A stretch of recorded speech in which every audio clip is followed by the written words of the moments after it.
Risdon Slate is my name, and I'm a professor emeritus of criminology at Florida Southern College. And in my life, I've had two manic episodes. The first one was during a very stressful time, and I was put on an antidepressant by my family physician. I found out when I encountered a psychiatrist that the worst thing he could have ever done was put me on an antidepressant if you're bipolar. He said it was like pouring jet fuel on a fire. So I had the manic episode. I had one 8 years later when a local psychiatrist decided to take me off my medication because he didn't think I was mentally ill.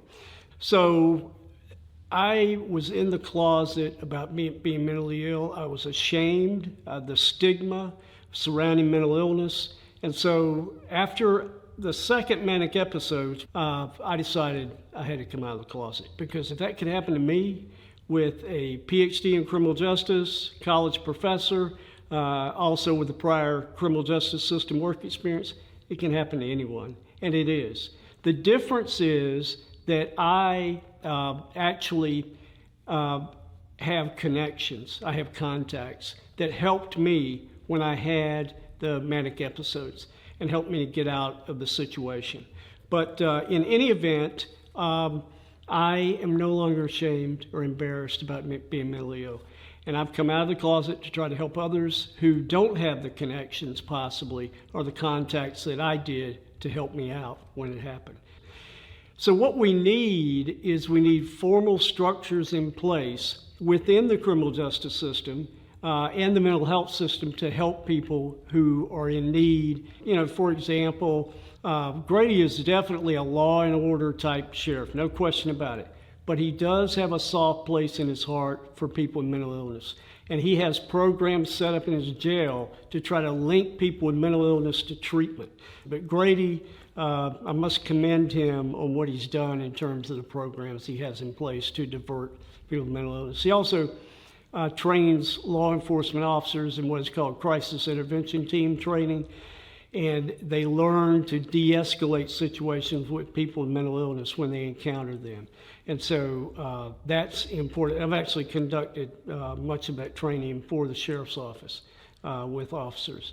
And they require that 8 hours of the 40-hour training is to be conducted by people with mental illness who are stable, help the officers understand what someone is going through when they're having an episode.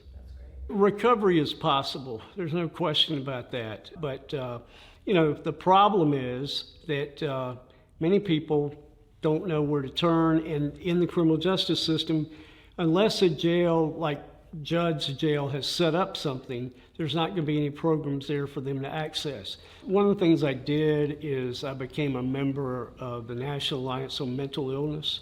They have a local chapter here. That's a great place if you're going to come out and start talking about having a mental illness, because either consumers of mental illness there or family members, and they're all looking to try to come out with positive outcomes. So NAMI, National Alliance on Mental Illness, basically helped me find my voice, and I felt very comfortable talking about the mental illness with them, and ended up ultimately testifying before Congress. And we ended up getting funding for mental health courts. But in Mandarin Chinese, the word crisis is represented by two different characters. One of the characters is danger, the other is opportunity. And if you think about it, in any crisis situation, there's danger, but there's also opportunity. So what I've tried to do is look for the opportunity to turn it into something positive. And it took me a while, but I got there, and I'm there now.